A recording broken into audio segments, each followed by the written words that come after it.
Premièrement, c'est que je ne serai pas là de la semaine. Alors, je ne serai pas au bureau de la semaine. On sera avec notre famille en vacances à Granby pour la semaine. Je ne sais pas quelle journée qu'on revient, si c'est samedi ou dimanche prochain. Pourquoi qu'on revient samedi? Parce que ça se termine samedi. OK, d'accord. Alors, on revient samedi prochain. Merci de l'information, mon amour. D'accord. Et puis, par le fait qu'on ne sera pas là de la semaine, alors mardi, c'est Benjamin Bellemare, le fils de pasteur Bellemare de l'Église de l'Assemblée Vie Nouvelle de Saint-Malachie, qui va conduire le partage biblique cette semaine. Il va partager sur, je l'ai reçu un petit peu tard après l'agenda. Donnez-moi 2 secondes, Benjamin. Il va nous parler de Matthieu au chapitre 16 et de Hébreux au chapitre 6, particulièrement Matthieu chapitre 16, versets 24 à 27 et Hébreux le chapitre 6, versets 1 et 2. Alors, on vous invite pour ce partage. Pasteur Yves va être ici lui aussi, c'est lui qui va conduire le temps de louange et d'adoration ce mardi. Et puis, tout de suite après, pas pasteur, mais le fils de pasteur Yves, c'est-à-dire Benjamin, va conduire la rencontre mardi soir. D'accord? Et moi, je vous retrouverai dimanche prochain. Dimanche prochain, on va avoir un invité. On va avoir Marc-André qui présentement est en 2e année de son collège biblique, je pense de sa formation au collège biblique. C'est lui qui va nous apporter la parole de Dieu. Soyez indulgents, hein? C'est un étudiant, alors je sais que c'est un homme de Dieu, ça fait des années qu'il est dans le Seigneur, mais il a vraiment un cœur de se former au collège biblique. Je le connais depuis quelques années, plusieurs années même. J'ai travaillé même avec son beau-frère, pasteur Jacques Laberge, à Réalité Espoir pendant plusieurs années dans la Beauce. Et puis, c'est lui qui va nous apporter la parole. Priez pour lui, vraiment, que Dieu lui donne des convictions fermes dans son cœur concernant son message et que Dieu lui donne vraiment l'autorité vraiment qu'il va avoir besoin pour apporter ce message. Amen. Il va vous parler sur la foi. Amen. Alors, je pense qu'un homme de son âge, avec l'expérience qu'il a dans le Seigneur concernant sa foi au Seigneur, c'est un homme vraiment que Dieu peut utiliser pour nous parler de la foi. Amen. Amen. Ce matin, je vais vous inviter à tourner avec moi. On va retourner dans l'Évangile de Jean, comme dimanche passé, mais dans les versets vers la fin du chapitre 6. Dans Jean, au chapitre 6, les versets 47 à 58, pour parler de la Sainte Seine ce matin. Une prédication sur la Sainte Seine ce matin. Jean, chapitre 6, les versets 47 à 58.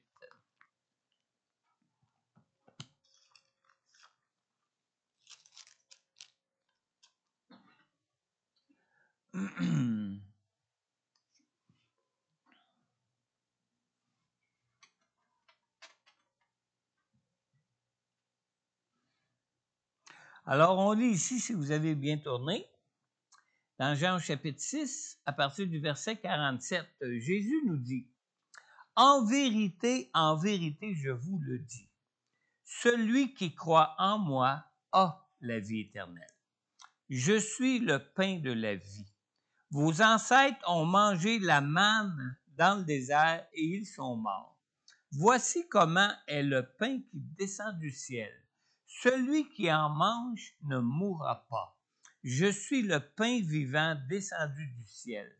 Si quelqu'un mange de ce pain, il vivra éternellement. Et le pain que je donnerai, c'est mon corps que je donnerai pour la vie du monde. » Pardon. Là-dessus, les Juifs se mirent à discuter vivement entre eux, disant, « Comment peut-il donner son corps à manger? » Et Jésus leur dit, « En vérité, je vous le dis, si vous ne mangez pas le corps du Fils de l'homme, et si vous ne buvez pas son sang, vous n'avez pas la vie en vous-même. Celui qui mange mon corps et qui boit mon sang a la vie éternelle. Et moi, je le ressusciterai le dernier jour. En effet, mon corps est vraiment une nourriture et mon sang est vraiment une boisson. Celui qui mange mon corps et qui boit mon sang demeure en moi, et moi, je demeure en lui. Tout comme le Père qui est vivant m'a envoyé et que je vis grâce au Père, ainsi, celui qui me mange vivra grâce à moi. Voilà comment est le pain descendu du ciel. Il n'est pas comme la manne que vos ancêtres ont mangée, eux sont morts, mais celui qui mange de ce pain vivra éternellement. Prions ensemble ce matin. Seigneur notre Dieu, merci pour ta parole encore ce matin, Seigneur. Et Seigneur notre Dieu, merci pour ta présence au milieu de nous encore ce matin, Seigneur. Et Seigneur, merci aussi pour ton Saint-Esprit que tu nous as donné, Seigneur Dieu, pour habiter avec nous éternellement, Seigneur. Que ton Saint-Esprit, Seigneur Dieu, nous enseigne toutes choses concernant ta parole ce matin. Que ton Saint-Esprit, Seigneur Dieu, puisse vraiment rendre vivante à notre esprit cette parole, Seigneur Dieu, que tu as placée dans mon cœur ce matin pour ton Église, Seigneur. Seigneur, que l'on puisse tous avoir des cœurs, Seigneur Dieu, ouverts à toi, des cœurs enseignables pour toi, Seigneur, des cœurs pour entendre ta vérité et recevoir pleinement ta vérité, Seigneur. Car ta parole, c'est la vérité, Seigneur. Et ta parole est la vérité qui peut nous rendre libres, Seigneur. Libres de l'ennemi dans nos vies, libres de la puissance de l'ennemi sur nos vies, libres, Seigneur Dieu, de tout mensonge de l'ennemi pour nos vies, Seigneur, et surtout, libres pour bénéficier de toutes les vies que toi-même tu es venu pour nous apporter, Seigneur Dieu, dans nos vies maintenant, comme pour la vie éternelle à venir, Seigneur. Dans le nom de Jésus, Père, j'ai prié. Amen. Amen. On vient de lire dans Jean chapitre 6, dans le verset 56, Jésus nous dit ici, « Celui qui mange mon corps et qui boit mon sang demeure en moi et moi, je demeure en lui. » J'ai intitulé mon message ce matin « Le pain pour demeurer en lui ».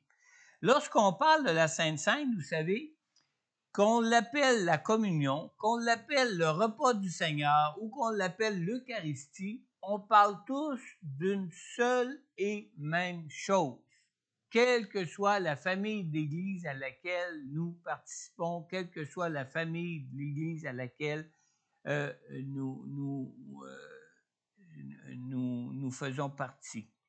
Dans Luc au chapitre 22, dans le verset 19 et dans le verset 20, on lit que Jésus prit du pain et après avoir remercié Dieu, il le rompit et le leur donna en disant « Ceci est mon corps qui est donné pour vous.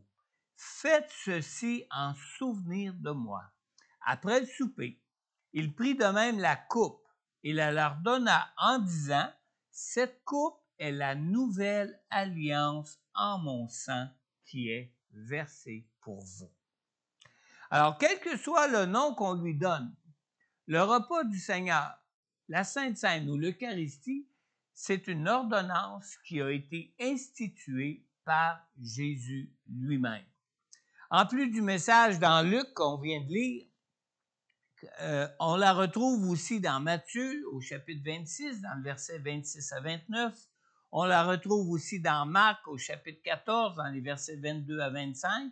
Mais aussi, on le retrouve dans Jean 6, dans les versets qu'on va voir tantôt. Et Jésus nous définit ce qu'elle représente aussi. Et dans 1 Corinthiens, au chapitre 11, dans le verset 20 à 34, la parole de Dieu dans ce passage nous en donne une application pratique pour nos vies. Alors, la raison pour laquelle je choisis souvent 1 Corinthiens, chapitre 11, verset 23 à 32 pour le dimanche de la Sainte Seine, c'est évidemment parce qu'on en a une application pratique pour nos vies de chaque jour. Mais, bien que toutes les familles d'Église l'appellent de différents noms et que nous parlions tous de la même ordonnance de Jésus, bien malheureusement, nous n'en avons pas tous la même compréhension. Et c'est là qui est peut-être le problème.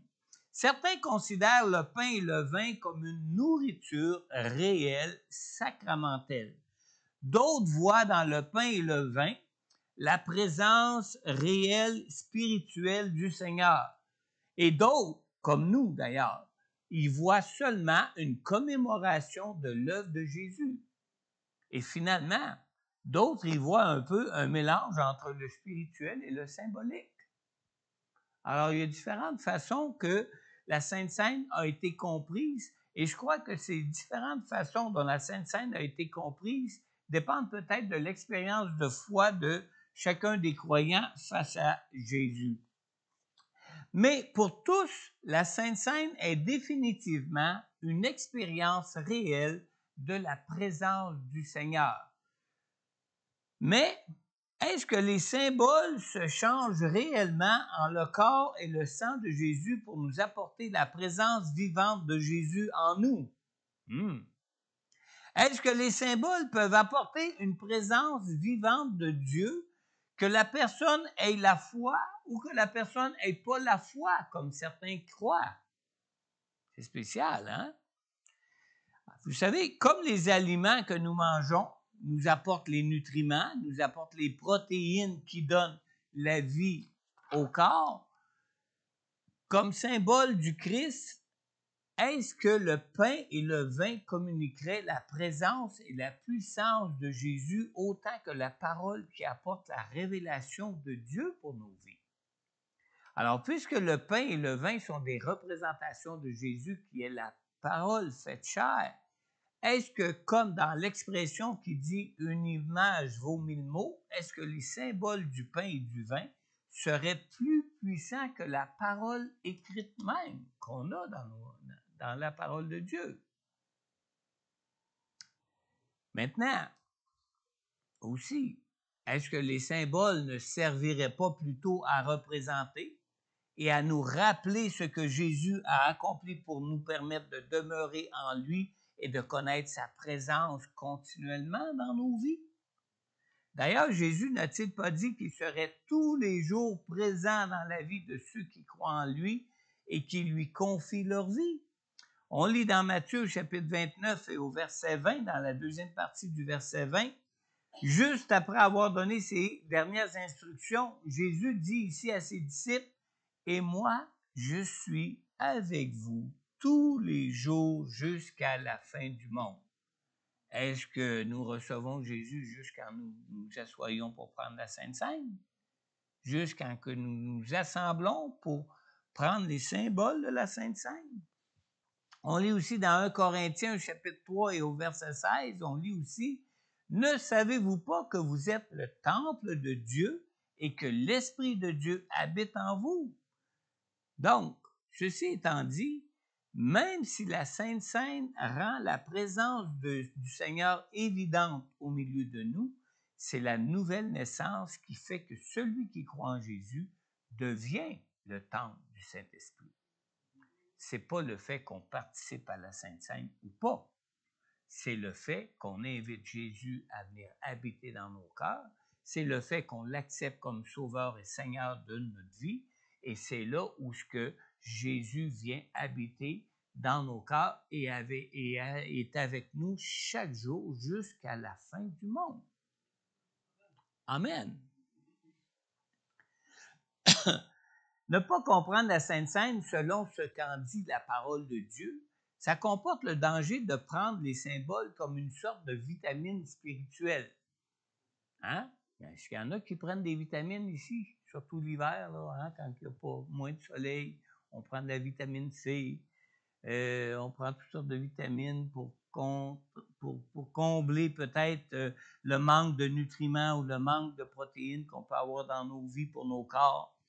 Mais si on comprend mal la Sainte Seine, quand on prend la Sainte Seine, ben, on risque justement de considérer les symboles comme étant simplement des vitamines spirituelles pour notre âme, comme si c'était une nourriture en tant que telle. Mais ce n'est pas des symboles qui sont une nourriture en tant que telle.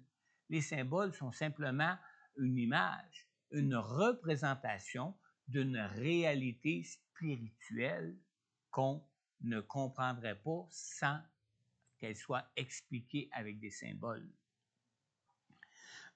Tim Chester, dans son livre qui s'intitule « La vérité rendue visible » et qui a comme sous-titre,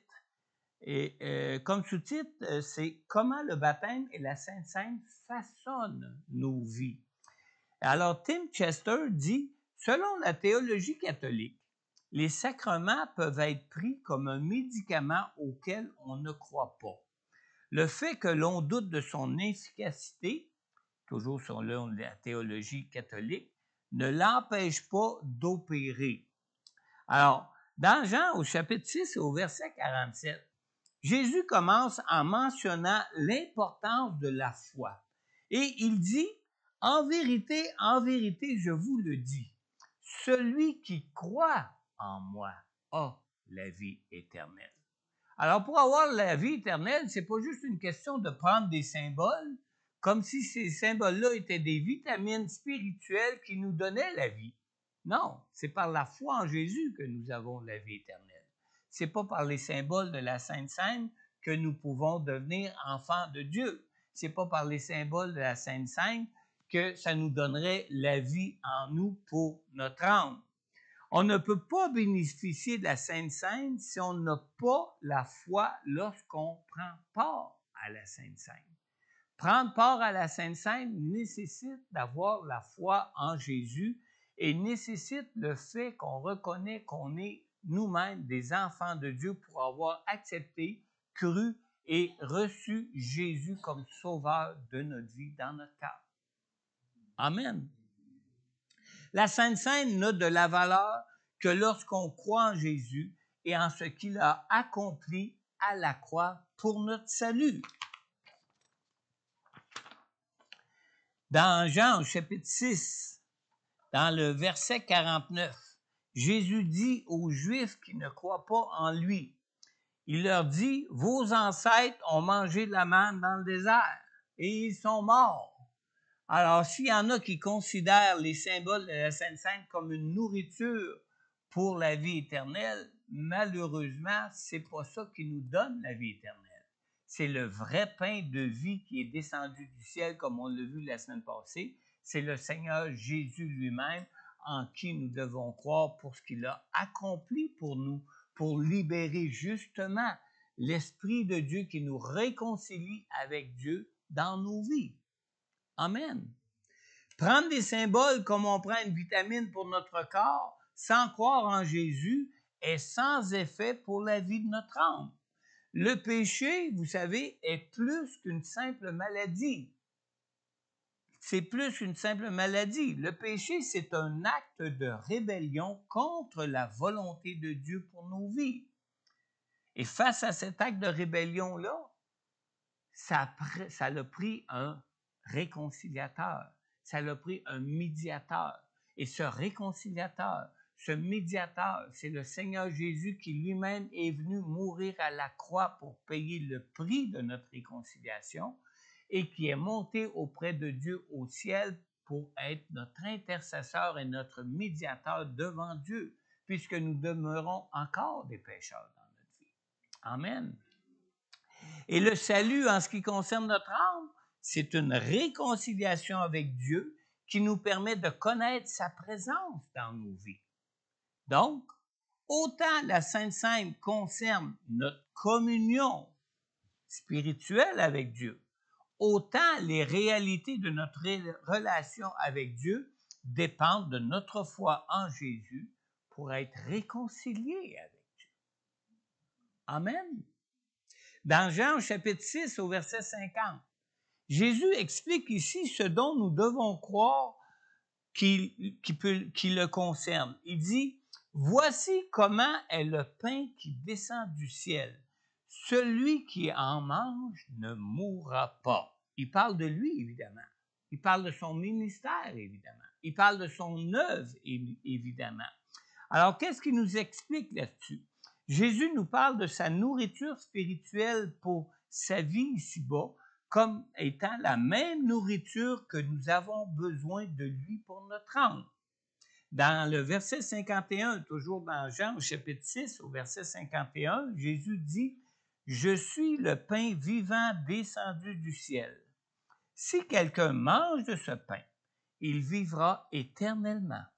Et le pain que je donnerai, c'est mon corps, que je donnerai pour la vie du monde. » Alors, la manne apportait la vie au corps mortel, tandis que Jésus est le pain de vie qui est venu du ciel, le pain de vie qui est venu du ciel pour nourrir l'âme pour la vie éternelle. Et vous savez, en plus d'être notre nourriture spirituelle, Jésus est aussi l'exemple de vie à suivre pour être gardé, pour que nous soyons gardés en communion avec Dieu dans notre vie. Et quel exemple qu'il nous donne! Jésus est venu en tant qu'homme dans une chair semblable à la nôtre, n'est-ce pas? Et comme un homme, il a dû lui-même se garder en communion avec le Père dans les cieux. Vous avez déjà lu ça dans vos évangiles? Que Jésus disait que tout ce qu'il disait, il le disait de ce que le Père lui disait. Que tout ce qu'il faisait, il le faisait comme le Père lui montrait de le faire. Qui était en communion constante, en communion régulière, constante avec le Père dans les cieux. Dans Jean 4, 34, Jésus nous parle de sa nourriture pour sa vie ici-bas. Comme la Sainte Seine, comme quand il nous parle de la Sainte Seine, il nous parle de notre nourriture pour notre vie ici-bas. Mais dans Jean, au chapitre 4 et au verset 34, ici, Jésus nous parle de sa nourriture à lui pour sa vie ici-bas. Et on lit que Jésus leur dit, « Ma nourriture est de faire la volonté de celui qui m'a envoyé et d'accomplir son œuvre. » Qu'est-ce qui nourrissait Jésus dans sa communion avec Dieu ici-bas? C'était de faire la volonté du Père pour lui dans sa vie. Qu'est-ce qui nourrissait Jésus pour sa vie, pour lui ici-bas?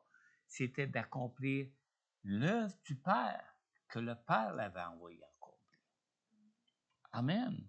Alors, vous savez que Dieu nous sauve pour que nous vivions plus pour que nous ne vivions plus pour servir le diable et ses desseins dans nos vies. Mais Dieu nous sauve pour servir Dieu et pour servir sa justice. On lit dans Éphésiens 2,10, en réalité, c'est lui qui nous a fait. Nous avons été créés en Jésus-Christ pour des œuvres bonnes que Dieu, pas ce que nous pensons qu'il est bon de faire, les œuvres que Dieu a préparées d'avance afin que nous les pratiquions. Amen. Comme Jésus a servi Dieu dans sa vie ici-bas, nous sommes aussi appelés à demeurer en communion avec Dieu pour accomplir maintenant ses desseins dans nos vies, maintenant que nous sommes sauvés. Alors, quand les disciples ont demandé à Jésus comment nous devons prier, vous savez que la prière modèle de Jésus, dans la prière modèle que Jésus nous a mentionnée, Jésus le mentionne justement. On lit dans Matthieu au chapitre 6 au verset 10, il dit que nous devrions prier comme modèle de prière à Dieu, que ton règne vienne, que ta volonté soit faite sur la terre comme au ciel. Et vous savez, pour que le règne de Dieu vienne sur cette terre, le règne de Dieu doit premièrement prendre place dans nos cœurs, doit premièrement prendre place dans nos vies. Pour que la volonté de Dieu s'accomplisse dans ce monde, premièrement, la volonté de Dieu doit s'accomplir pour nous dans nos vies et dans nos cœurs, où ce que nous devrions vivre selon la volonté de Dieu dans nos vies. Comment le règne et la volonté de Dieu pourraient venir dans ce monde si au départ, même ces enfants ne vivent pas sous le règne de Dieu et selon la volonté de Dieu dans leur vie. Amen.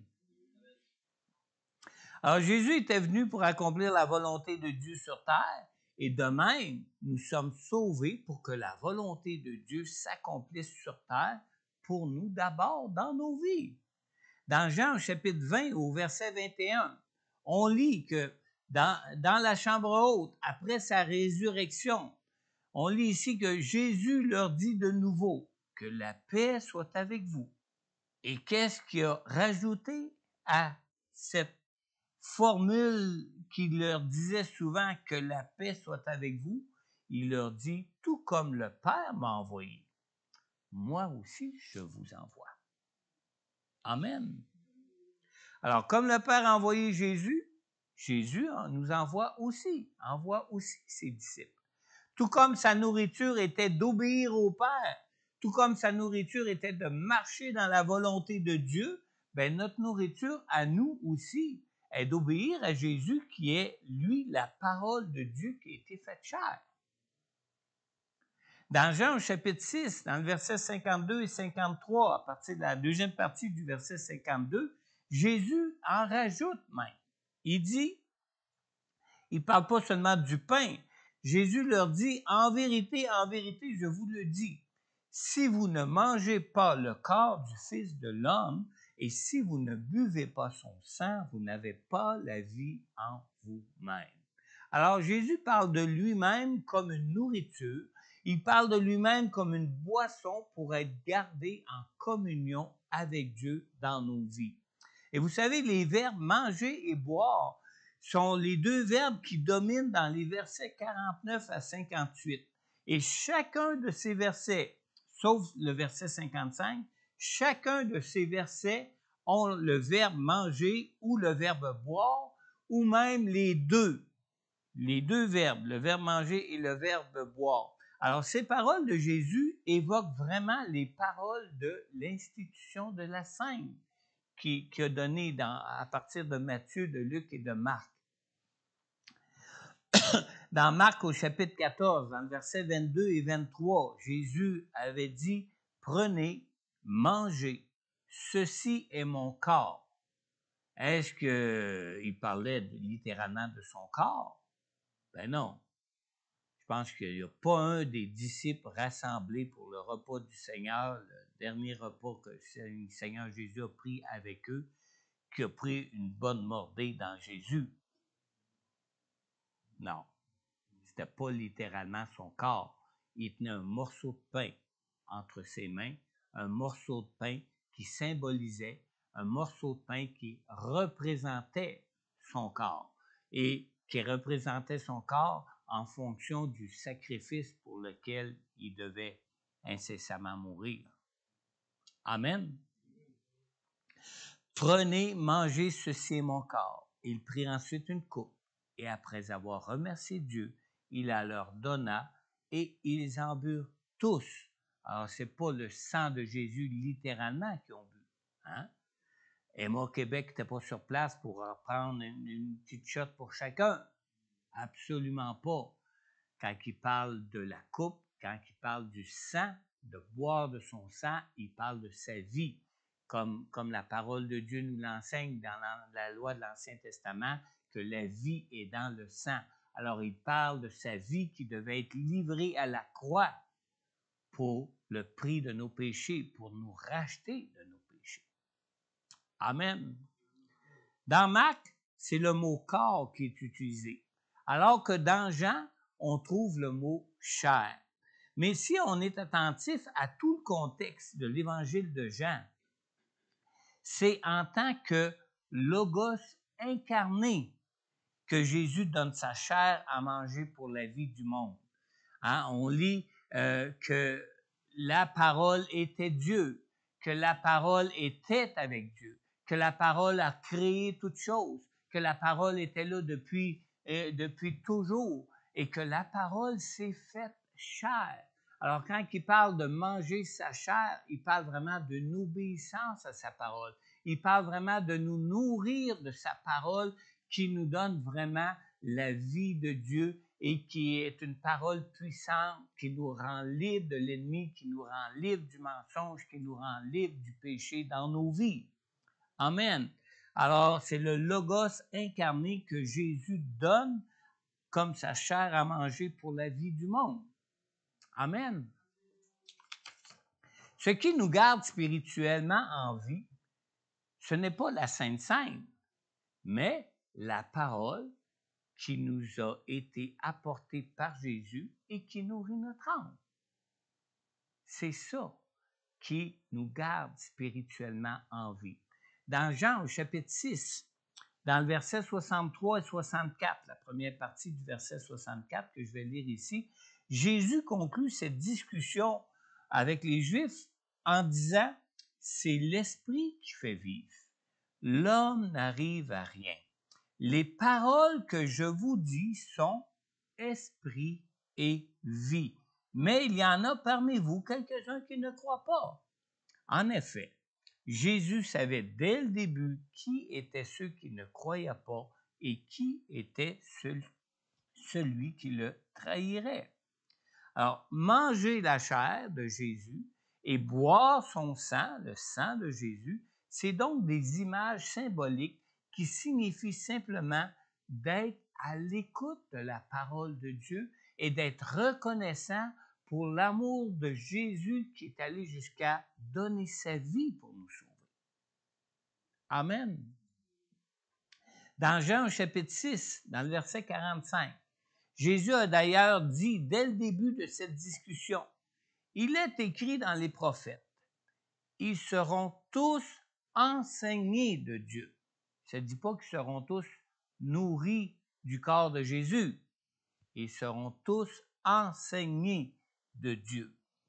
Ainsi donc, toute personne qui a entendu le Père et s'est laissé instruire vient à moi. Alors, c'est une question d'être à l'écoute de la parole de Dieu qui nous donne la vie, de la parole de Dieu qui nous libère dans nos vies. Maintenant, pourquoi Jésus aurait-il institué la Sainte Seine si ce n'est pas par ce moyen que Dieu nous nourrit spirituellement? Bonne question, hein? Merci de me la poser. Je la répète. Pourquoi Jésus aurait-il institué la Sainte Seine si ce n'est pas par ce moyen que Dieu nous nourrit spirituellement? On lit dans 1 Corinthiens, chapitre 11, au verset 28. Vous savez, ce passage que je vous disais que ça nous donne tout le côté pratique de la Sainte Seine pour l'application dans nos vies. On peut y trouver la réponse à cette question. On lit au verset 28 que chacun donc s'examine lui-même et qu'ainsi il mange du pain et boive de la coupe. Alors le but de la Sainte Seine, c'est de nous examiner dans notre obéissance à la parole de Dieu. Le but de la Sainte Seine, c'est de nous examiner dans notre relation de foi avec Jésus dans nos vies. Le but de la Sainte Seine, ce n'est pas de nous nourrir spirituellement, mais de nous donner, de nous examiner pour pouvoir vraiment nous garder en Jésus, demeurer en sa parole, demeurer en lui pour maintenir cette vie que lui est venu nous apporter, cette communion et cette relation avec Dieu dans nos vies. Amen.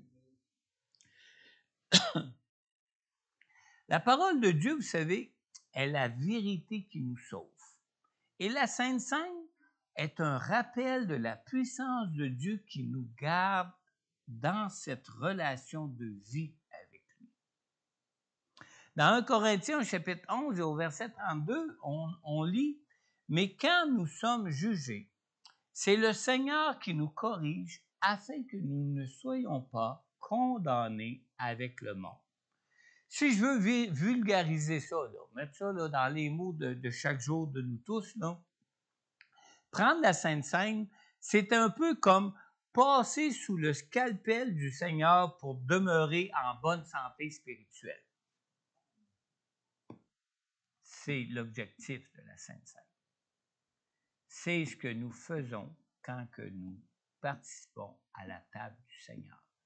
C'est qu'on se soumet au scalpel du Seigneur pour s'examiner nous-mêmes afin de nous assurer de demeurer en bonne santé spirituelle pour maintenir cette relation avec Dieu qui nous donne la vie. Amen. La réalité spirituelle de nos vies est que même en Jésus, nous demeurons encore tous des pécheurs. Alors, puisque même en Jésus, nous demeurons encore tous des pécheurs, c'est normal qu'on passe sous le scalpel régulièrement pour nous assurer de demeurer en bonne santé spirituelle. Amen. Comme dans la vie de nos corps, on est vivant, hein? On est-tu mort? Oh, on peut se pincer et dire, aïe, aïe, ça fait mal. Mais, de temps en temps, hein, on va chez le médecin parce que on prend des infections, on attrape des maladies et on a besoin, des fois, de guérison, de délivrance. Amen. Vous souvenez-vous ce que Jésus nous dit dans sa parole concernant notre besoin de pardon? Dans Jean chapitre 12 et au verset 47, Jésus nous dit, « Si quelqu'un entend mes paroles, mais n'y croit pas, ce n'est pas moi qui le juge, car je suis venu non pour juger le monde, mais pour les sauver. » Alors, quand on prend la Sainte Seine, ce n'est pas pour être jugé par Dieu. Non, au contraire, c'est pour être guéri par Dieu. C'est pour venir au Seigneur, pour être soigné de nos maladies spirituelles. Pas pour être jugé. Jésus n'est pas venu pour nous juger.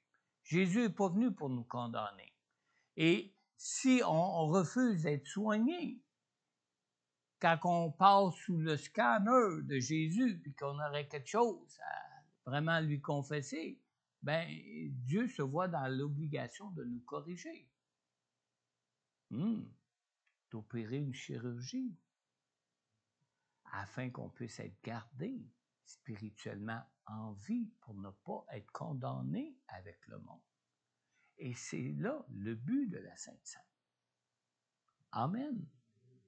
Alors Jésus n'est pas venu nous apporter la lumière dans ce monde pour mettre nos péchés en lumière pour mieux nous condamner. Absolument pas. C'est pas le but de la Sainte Seine. Non, Jésus est venu pour nous sauver. Amen. On vous a dit combien ça allait mal à l'hôpital? Ça va mal à l'hôpital. Tout le monde est malade. Vrai? Est-ce qu'on vous a dit combien ça va mal à l'Église? Ça va mal à l'Église. On est tous des pécheurs. Tous des pécheurs. Vous savez, qu'est-ce qu'on a fait à l'hôpital puisque tout le monde est malade? Ben, à l'hôpital, on y trouve des médecins. À l'hôpital, on trouve des médecins pour ausculter, pour conseiller, pour soigner, pour opérer et pour guérir les malades. Amen. Et vous savez ce que le Seigneur Jésus a donné à l'Église pour son corps qui est entièrement composé de membres qui sont malades, qui sont des pécheurs? Bien, Jésus nous a donné la Sainte Seine, justement pour qu'on puisse s'examiner, se garder en bonne santé spirituelle, pour nous rappeler de nous confier en Jésus pour nos vies, pour que la vie de Dieu et cette communion avec Dieu soit maintenue, pour que la vie de Dieu soit maintenue dans nos vies maintenant. Et c'est pour ça qu'on l'apprend régulièrement. C'est pour ça qu'à chaque mois, régulièrement, on prend le temps de s'arrêter, on prend le temps de regarder au symbole qui représente le corps de Jésus qui a été sacrifié par amour pour nous, pour notre guérison, notre délivrance, pour notre salut. On regarde à la coupe qui représente la vie parfaite de Jésus à laquelle on peut aspirer pour nos vies nous-mêmes, où ce que de jour en jour, on est changé de plus en plus en l'image de Jésus dans nos vies, où ce qu'on marche dans la sanctification, où ce qu'on regarde au sang de Jésus, que Jésus, dans son amour, a livré sa vie pour nous afin que nous soyons guéris, sauvés, pardonnés, réconciliés avec Dieu. Amen. Dans 1 Corinthiens 11, 24, on lit, « Après avoir remercié Dieu, Jésus a rompu le pain et a dit, « Prenez, mangez. Ceci est mon corps qui est rompu pour vous. Faites ceci en souvenir de moi. » On a besoin de nous rappeler régulièrement, fréquemment, ce que Jésus a accompli pour que nous soyons vivants spirituellement. Au verset 25, on lit, « De même, après le repas, il a pris la coupe et a dit, « Cette coupe est la nouvelle alliance en mon sang. Faites ceci en souvenir de moi toutes les fois que vous en boirez, en souvenir de son amour où ce qu'il a livré à la croix sa vie gratuitement pour que nous soyons sauvés spirituellement. » Alors Jésus nous donne régulièrement un temps spécial par sa présence au milieu de nous pour nous examiner nous-mêmes à la lumière du pain qui représente son corps, à la lumière de la coupe qui représente sa vie qui a été livrée dans son amour pour nous. Un dernier point. La Sainte Seine doit être comprise comme un rappel de l'amour de Dieu qui nous a pardonnés au prix des souffrances et au prix de la mort de Jésus à la croix pour nous. Le pain n'est pas littéralement le corps de Christ, mais un rappel que son corps a été donné pour nous, qui représente son corps. Et vous savez, dans la théologie catholique, on croit que le pain devient littéralement le corps de Jésus. Ils appellent ça la transsubstantiation. Avez-vous déjà entendu ce mot-là? Moi, je ne l'avais jamais entendu durant toutes les années que j'ai été un croyant fidèle à l'Église catholique. Je prenais la communion, qu'on appelait là-bas la communion, sans savoir ce que je faisais. Sans croire même en Jésus qui était mort pour mes péchés. Pourtant, Jésus était là, sur une croix, comme mort, mais comme pas vivant, hein? Pas encore ressuscité, pas encore avec la puissance de sa résurrection pour nous donner la vie. Alors, dans cette théologie, on croit que au moment où on élève le pain, que le pain devient littéralement le corps de Christ, comme un morceau de steak, là. C'est ça qu'on croit dans la transsubstantiation. C'est très sérieux, là. Et ça fait des années, là, qu'ils ont déclaré ça comme une transsubstantiation. Quand ils élèvent le calice, le vin, ils croient que ça devient littéralement le sang de Christ et non pas une représentation de la vie parfaite, sans péché, que Jésus a donnée volontairement. Donc, évidemment, lors de chacune des messes, vous savez que le mot messe, c'est un mot qui signifie sacrifice. Lors de chacune des messes, quand le pain et la coupe sont élevés par le prêtre, pour eux, ils crucifient Christ à chaque fois.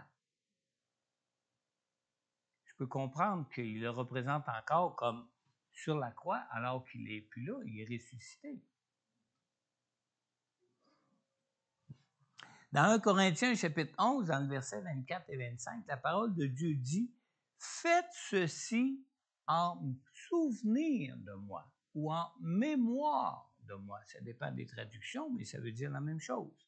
Alors, vous savez, Jésus n'est pas monté au ciel dans son corps de chair, comme lorsqu'il a été crucifié. Quand il a été crucifié, il était réellement dans un corps de chair. Il a souffert dans sa chair le prix pour le rachat de nos péchés. La condamnation pour nos péchés est tombée sur lui. La malédiction de nos péchés est retombé sur lui à la croix alors qu'il était dans sa chair quand il a été crucifié. Mais Jésus est monté au ciel dans son nouveau corps glorifié, dans un corps de résurrection, dans un corps céleste. Et ce n'était pas un corps d'homme, un corps de chair comme le nôtre. Ce corps pouvait passer à travers les portes. Ce corps pouvait apparaître et disparaître. On en a des témoignages dans les évangiles. Ce corps n'était pas un corps purement spirituel.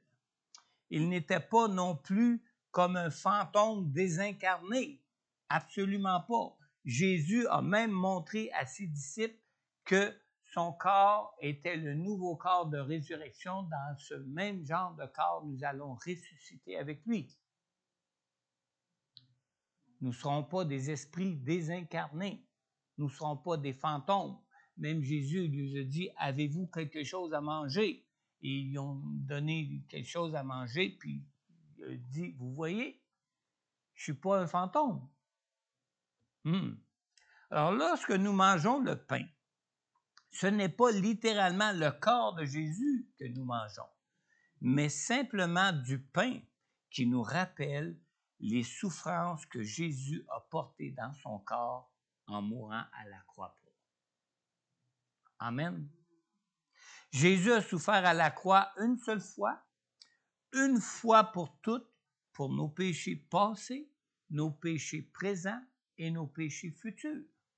On lit dans Hébreux chapitre 7 et au verset 27, il n'a pas besoin, comme les autres grands prêtres, d'offrir chaque jour des sacrifices. D'abord pour ses propres péchés, ensuite pour ceux du peuple, car il a accompli ce service une fois pour toutes en s'offrant lui-même en sacrifice. Est-ce qu'on peut dire Amen? C'est la parole de Dieu. Hébreux 7, 27, si vous voulez prendre des notes. Alors, prendre part au repas du Seigneur de la Sainte Seine, c'est comme revenir aux pieds de Jésus, comme le jour où nous avons goûté à son amour pour nous et que nous l'avons accepté comme sauveur pour nos vies. C'est ça, prendre part à la Sainte Seine. Dans Apocalypse 3, 20, Jésus nous dit, « Voici, je me tiens à la porte et je frappe.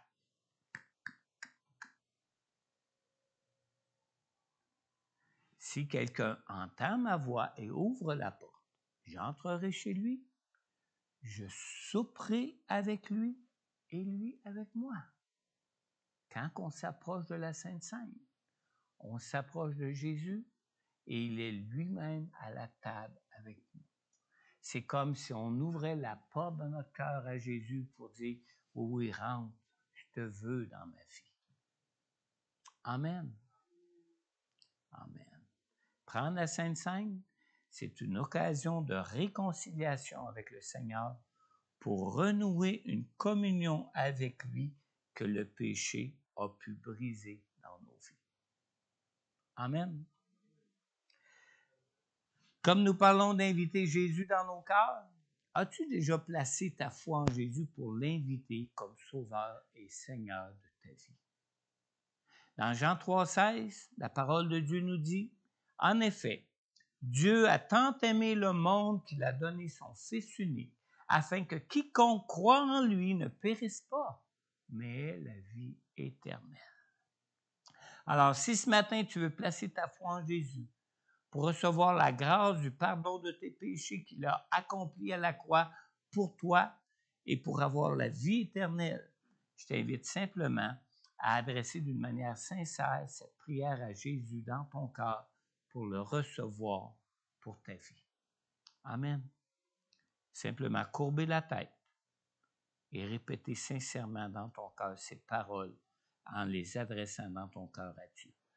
Père céleste, je viens devant toi et je reconnais que je suis un pécheur ce matin.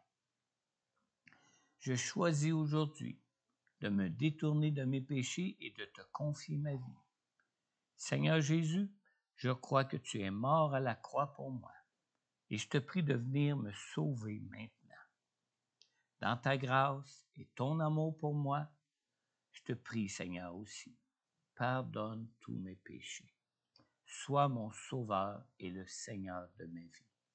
Viens me changer et transformer ma vie. Viens maintenant faire de moi ton enfant, un enfant de Dieu. Amen. Si présentement tu écoutes ce message en ligne et que tu as adressé cette prière à Dieu pour recevoir le pardon de Dieu et devenir ainsi enfant de Dieu pour la toute première fois de ta vie, n'hésite pas à prendre contact avec moi. En retour, je pourrai prier pour toi personnellement. Je pourrai répondre à toutes tes questions sur l'amour de Dieu pour toi, sur sa parole et sur sa présence en toi par le Saint-Esprit qui fait de toi un enfant de Dieu. Alors, si tu es de ceux qui ont déjà fait cette prière auparavant dans cette vie, mais que ce matin tu réalises que tes choix de vie ont laissé Jésus à la porte de ton cœur, plutôt que de demeurer en communion avec lui. Confesse simplement à Jésus les choses de ta vie qui ont pu briser cette communion que tu avais avec lui. Et confesse-lui ton désir de te réconcilier avec lui pour ta vie. Dans 1 Jean, au chapitre 1 et au verset 9, la parole de Dieu, qui est la vérité, nous dit, si nous reconnaissons nos péchés, il est fidèle et juste pour nous les pardonner et pour nous purifier de tout mal. Amen. Amen. Nous allons maintenant prendre ensemble la Sainte Seine. Si tu crois en Jésus, si tu as placé ta foi en Jésus pour lui remettre ta vie, pour compter sur lui, si tu crois en son œuvre qu'il a accomplie à la croix pour toi, pour le pardon de tes péchés et te réconcilier avec Dieu, tu es libre de participer à la Sainte Seine. Ce sera juste une occasion pour toi de vraiment avoir encore une communion plus proche de Jésus en te rappelant ce qu'il a accompli pour toi, en te rappelant la puissance et la profondeur de son amour pour toi, pour être mort pour toi. Amen. Je vais vous inviter à vous lever ensemble. On va tourner dans 1 Corinthiens, chapitre 11.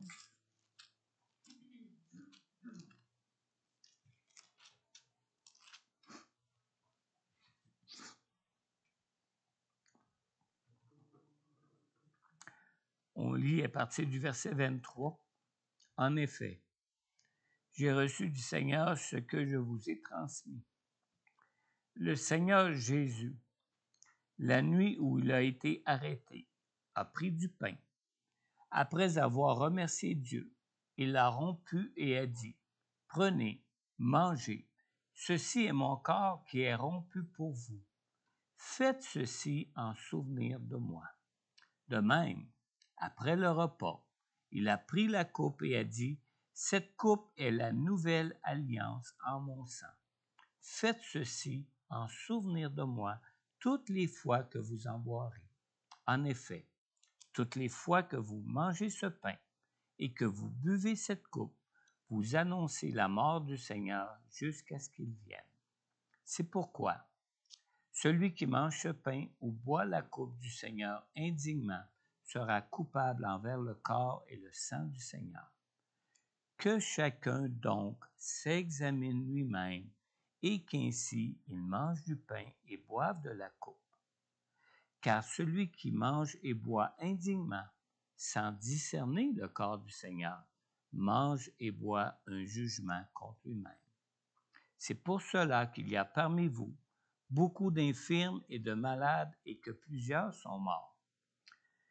Si nous nous examinions nous-mêmes, nous ne serions pas jugés. Mais quand nous sommes jugés, c'est le Seigneur qui nous corrige afin que nous ne soyons pas condamnés avec le monde. Amen. On va vous distribuer les symboles. Durant ce temps, Sylvie et Jérémie vont nous conduire dans un chant de louange et d'adoration. Prenez ce temps en présence de Dieu, dans la louange, dans l'adoration. Prenez ce temps pour vous examiner devant lui. Vous examiner à la lumière de ce qu'il a accompli à la croix pour vous. Prenez le temps d'examiner votre vie. Prenez le temps d'examiner votre obéissance à sa volonté, à sa parole pour vos vies. Et quoi que ce soit qui pourrait briser cette communion que vous avez avec lui, confessez-le à Jésus et vous en serez pardonné. Et n'hésitez pas à ce moment-là à prendre le pain qui représente son corps, à prendre la coupe qui représente sa vie sans tache et sans péché qu'il a livrée par amour pour nous. Amen. Amen.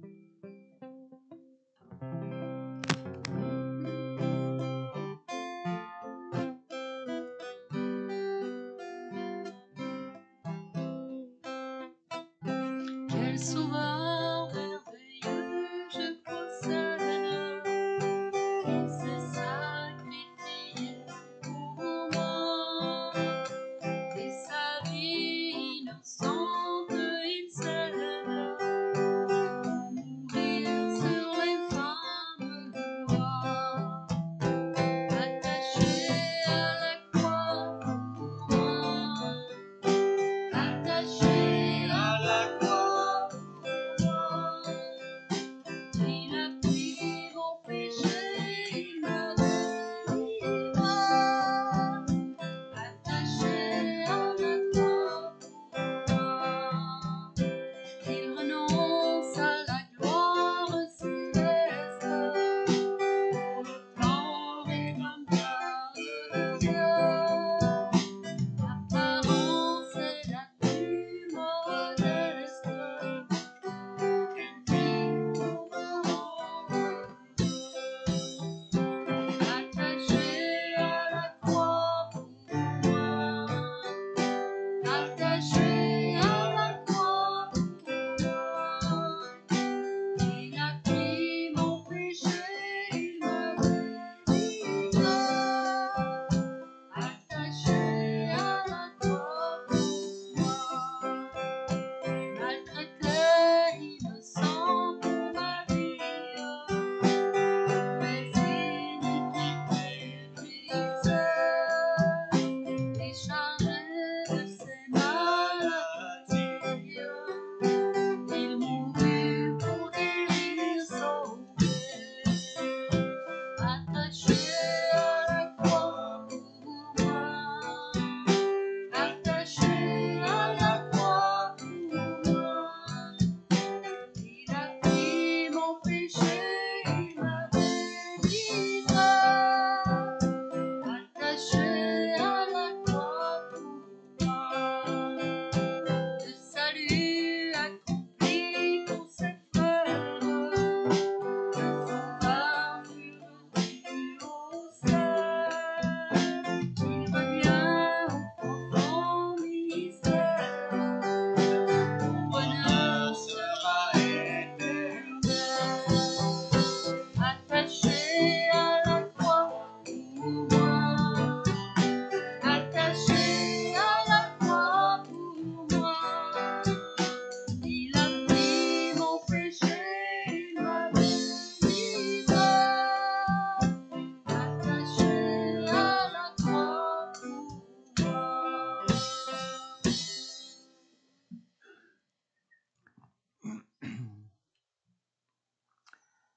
Après avoir remercié Dieu, il a rompu le pain et a dit, « Prenez, mangez, ceci est mon corps qui est rompu pour vous.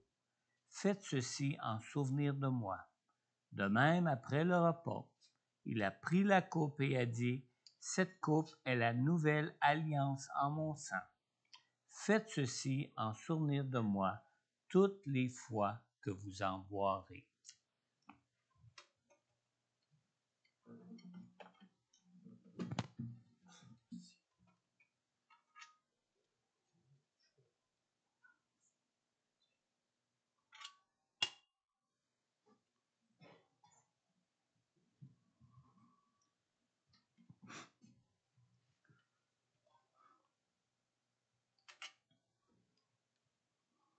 Est-ce que quelqu'un voudrait élever une prière pour remercier Dieu pour son corps brisé qui a été livré pour nous pour notre achat et pour sa vie, livré pour nous aussi. Amen.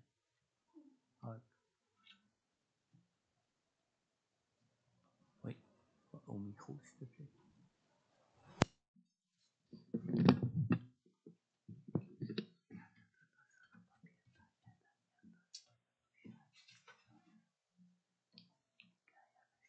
Prions le Seigneur. Seigneur, je te dis merci en ce matin pour l'occasion que tu nous donnes de communier avec toi. Je prie de bénir ce repas et qu'à travers ce repas, Seigneur, que ton sang qui a été versé pour nos âmes, pour le salut de notre âme. Merci, Seigneur, qu'à travers ce repas, que notre âme soit restaurée ce matin. Amen. Et que ton sacrifice, Seigneur, ton sang nous purifie. Ouais. Au nom de Jésus. Et que notre âme retrouve, Seigneur, la force nécessaire pour continuer, Seigneur, la marche avec toi. Oui, Bénis la vie spirituelle de chacun de nous. oui. Dans le nom de Jésus. Et que à travers ce repas, que on soit guéri par ton sang au nom de Jésus. Amen. Amen. Amen. Mangeons ensemble le pain.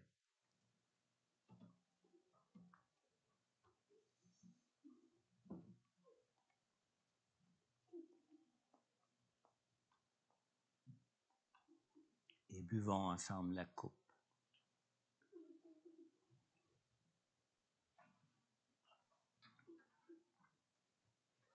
Amen.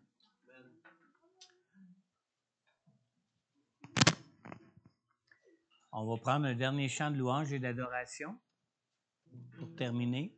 Et si quelqu'un aimerait s'avancer pour des prières, si quelqu'un aurait été touché par le message, qui aurait quelque chose qu'il aimerait confier à Dieu dans la prière, que ce soit quoi que ce soit, quel que soit le sujet, avancez-vous. Je vais prendre le temps de prier pour vous ce matin. Amen. Dieu vous bénisse.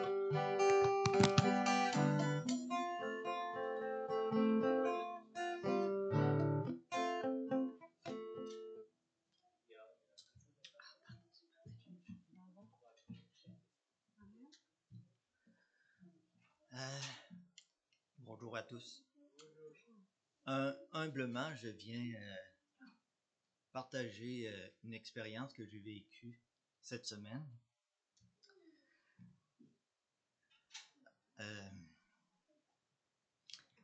J'ai eu la visite de quelqu'un chez moi qui ne croit pas en Jésus.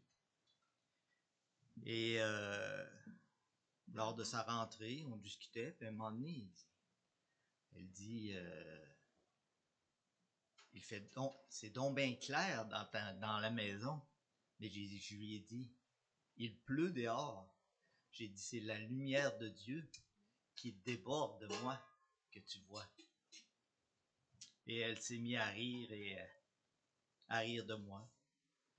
Alors, moi, Dieu, le Saint-Esprit m'a fait comprendre qu'il était avec moi. Et j'ai été dans l'allégresse de vraiment savoir qu'il était avec moi. Alors, je voulais vous partager ce vécu et qu'il est possible à vous tous qu'il soit avec vous aussi. Acceptez-le dans votre cœur. Il est là. Amen. Merci beaucoup, Mario. Amen.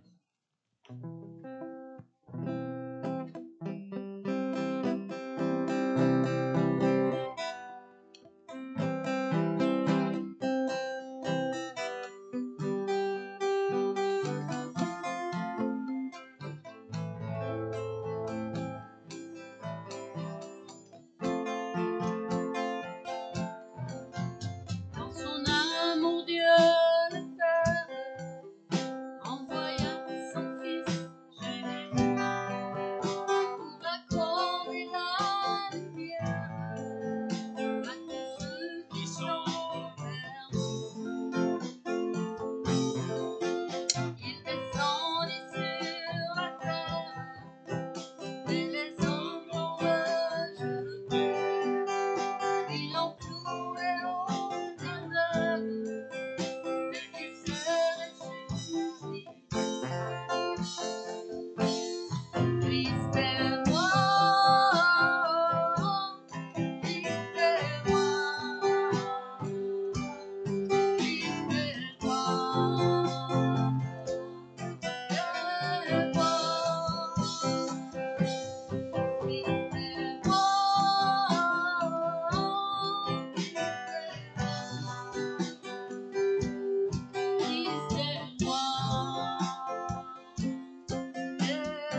Seigneur Jésus, Seigneur, merci de toutes tes grâces, Seigneur. Seigneur, merci de ta vie livrée pour nous à la croix, Seigneur. Seigneur, merci de ton amour qui nous sauve, Seigneur.